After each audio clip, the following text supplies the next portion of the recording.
Hey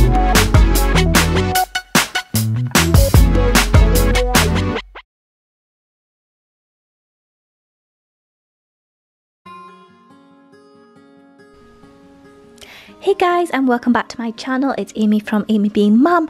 Today's video I am going to be showing you my April 2018 setup.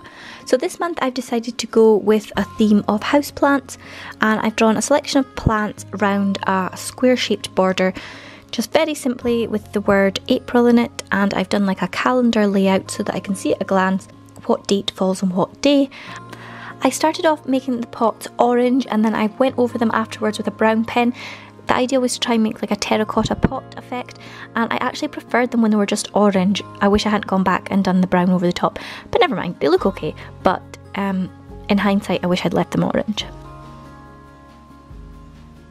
So on the top I did a selection of potted houseplants, and on the bottom I did some like hanging baskets and some like glass terrariums, and I really like how it's turned out. I used a black fine liner just to write April and the border and also the numbers, and then I highlighted the days of the week with a green just to tie it all in, and then I went over the plants with a dark green fine liner just to add a little bit of extra detail. And that is my April cover page. So the first spread that I have in my April setup is my tracker page for the month, and I've just put all the days of the week down the side of the page, followed by the dates for April, and along the top I've done little symbols for each thing I want to track. Last month I did that, and then I also wrote above it what each one meant, but now that I've been doing it for a month I kind of know what they all mean, so I'm just going to leave it as it is. I think it looks a bit more simplistic and I kind of like it like that. So that is my tracker for April. The next page is my spending page, and you'll see that I have used the light green to kind of tie in the theme of plants and things for this month, and I think it's nice to have a theme like to tie the whole month in together, so I like that. So this page is my spending page. Last month I just did 2 columns, date and description. This month I've broken it into 3 columns, so I've got date, description and amount, and I've repeated it twice, 2 columns, because I spend a lot. So the next page that I'm going to do is my April goals. I did this in March and I really liked having it to look back on and see what I'm trying to be working on that month. So I did it again for this month. Last month I did a star for each goal. I did a star and then next to it I wrote what the goal was. So this month I've done some more plants because that is my theme. And like I said in my cover page, I wish I'd left the pots orange and not gone over them with the brown, so that's what I did in this page. I just kept the pots orange to make that kind of terracotta effect, and I'm really happy with how that's turned out. So I'll go back and I'll write next to each plant 3 different goals for this month. So the next page is my daily highlights page. I really loved doing this last month. Every day I would write in a highlight for the day, and I really loved being able to look back and see all the wonderful things that I'd done that month. And it's almost like doing a gratitude list because you're writing down what you're thankful for that day. So I wrote down all the numbers. Then what I did was I created sort of a watercolour effect by using my pens and some water, and did like a splodge on each number to create the effect that I wanted. I did it with a dark green, and I really didn't think that it went with the colours. It looked too bluey almost. So I went back and used a more yellow based green shade over the top to try and tie in a bit better. So I noticed once I turned the page that because I'd done a little bit of extra work with the water and things to create the watercolour effect, it had bled through the page a little bit. So all I did was took out a spare page from the back of the book and I stuck it in on top of the page to kind of give me a blank canvas.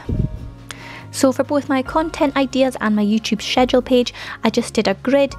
I do 3 uploads a week, a Monday, a Wednesday and a Friday, so I had 3 columns, 1 for each day, and I then put in the corner the date. I haven't filled in the dates for Friday, you'll notice, because I'm kind of half thinking of changing my Friday upload, so I didn't put in the dates at the moment. I might end up changing that and it won't be a Friday anymore, we'll see. But for the moment, that's what it is. So I've done the same for the YouTube schedule and the content ideas page, and I'll just roughly write down ideas on the contents page and then decide where I want to put them in my schedule.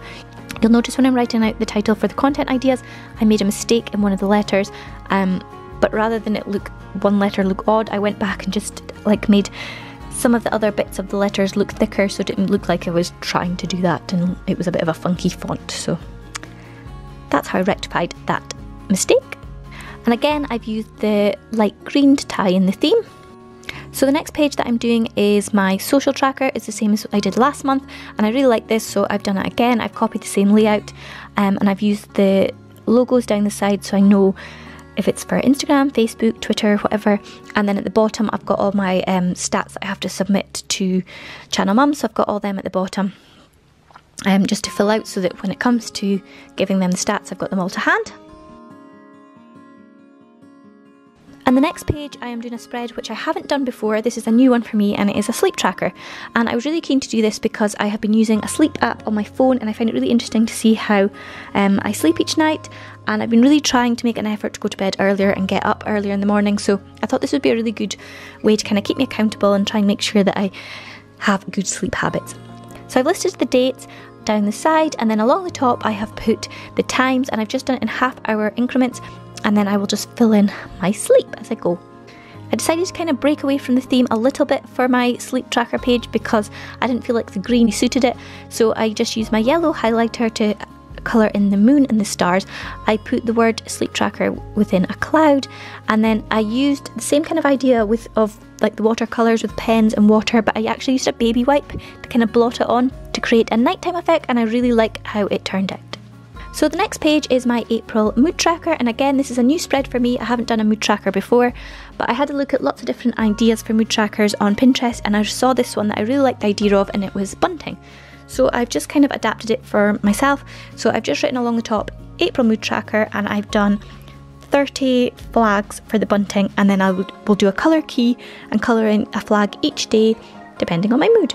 The next page I am filling out here is my weekly spread, and I have done plants along the top, and then I've just done a box for each day of the week with a letter for whatever day it is: Monday, Tuesday, Wednesday, Thursday, Friday, Saturday, Sunday, and then the date on the other side.